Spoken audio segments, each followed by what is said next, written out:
So it was about 6 months ago, maybe a little bit less, where another business reached out to me about wanting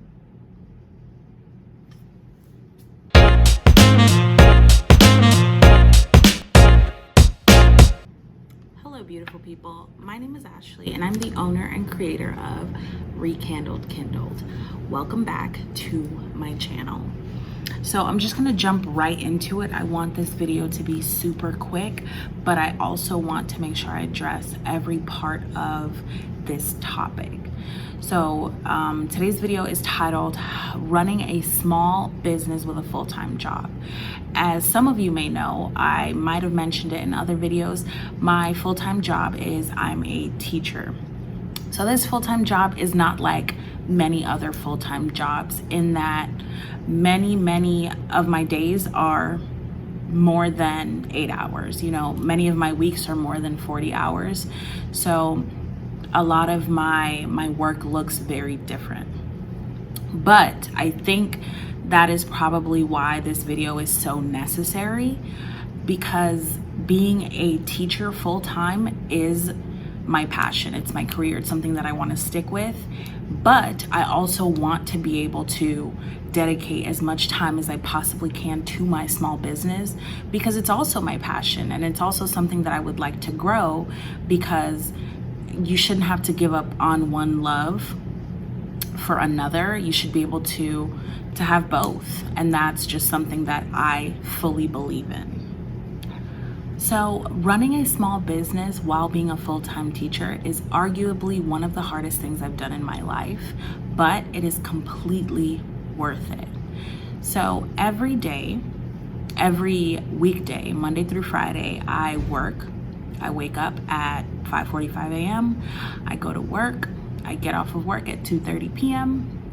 I head home, and then I need to figure out how to navigate my small business. And the first thing, the most important thing in helping me navigate having a full-time job and a small business is knowing to set strict boundaries.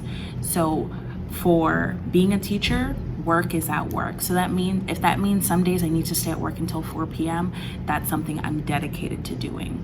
So now that I have a small business, I do not take teacher work home.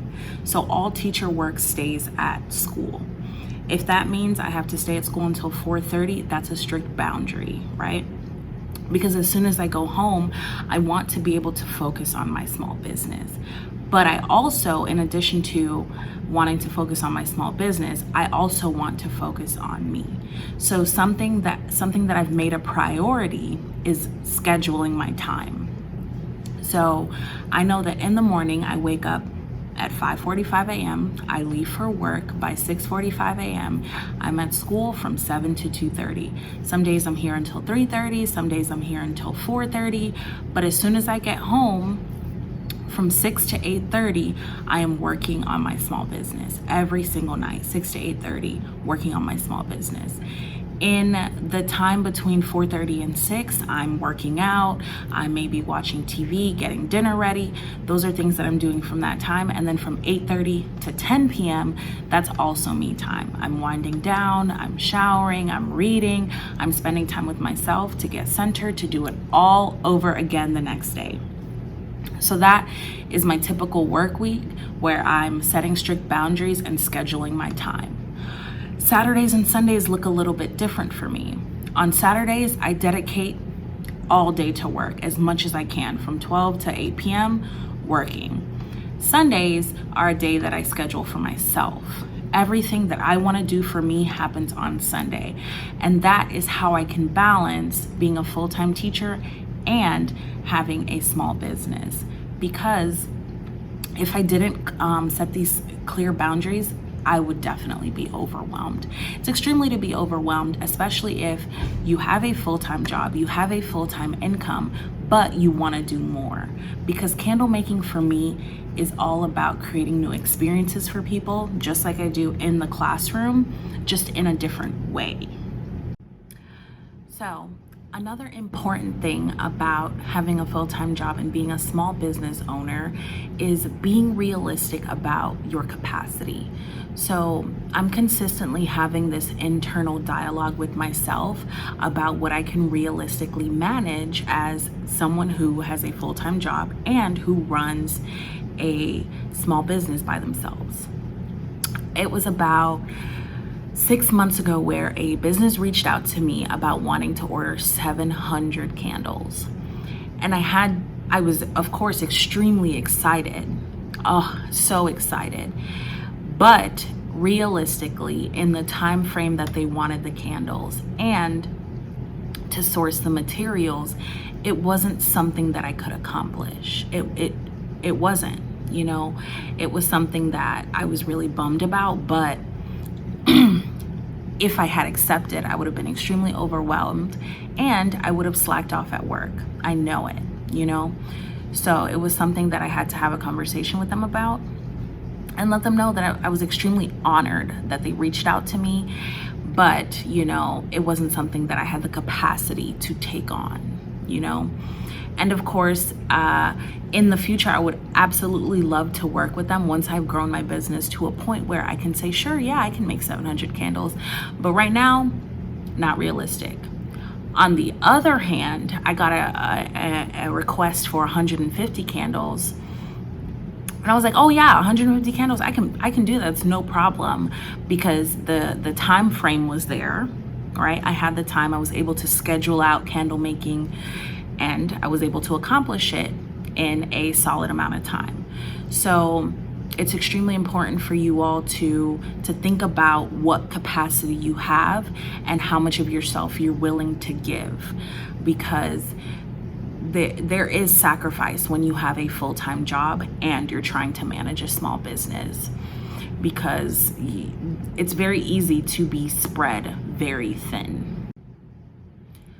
Something that has really benefited me in knowing how to really balance having a full-time job and running a small business is doing research, trying to figure out the most effective and efficient way to get things done.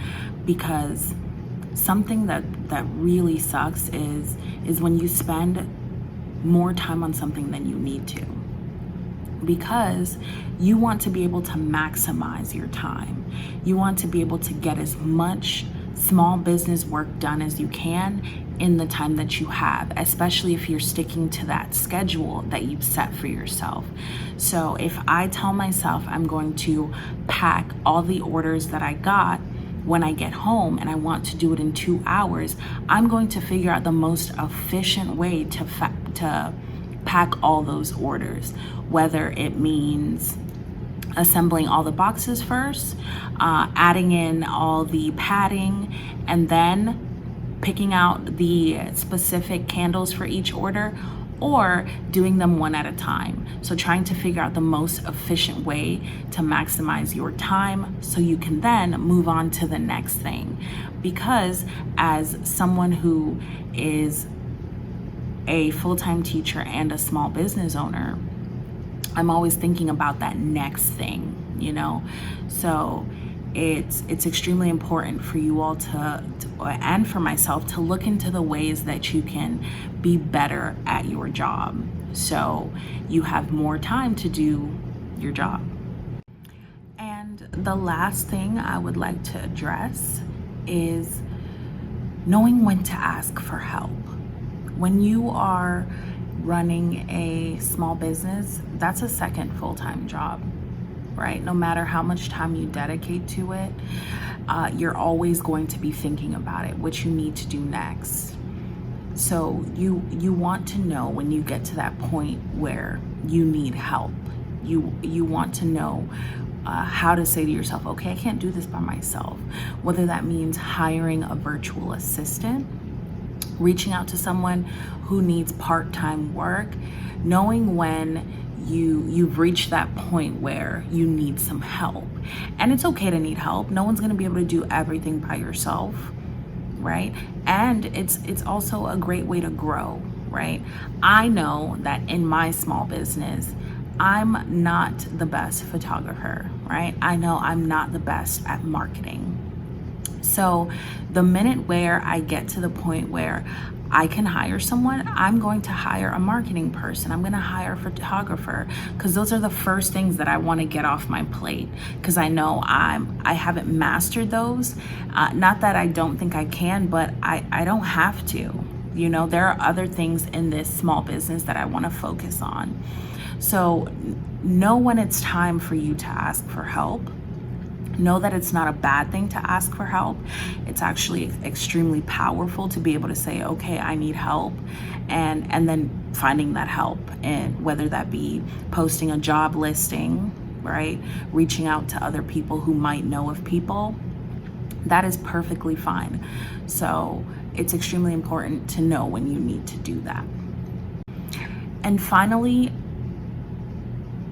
it's extremely important that you don't give up. Like this, you've chosen to create a small business because it's something that you care about, right? Keep doing the thing that you love. Find a way to keep doing the thing that you love. And if you feel like you failed, go back to the drawing board and then find another way to keep doing the thing that you love, because it's perfectly fine to be tired, to feel overwhelmed. Those are human emotions, you know. It's just important that you evaluate them, go back to the drawing board, and come back stronger.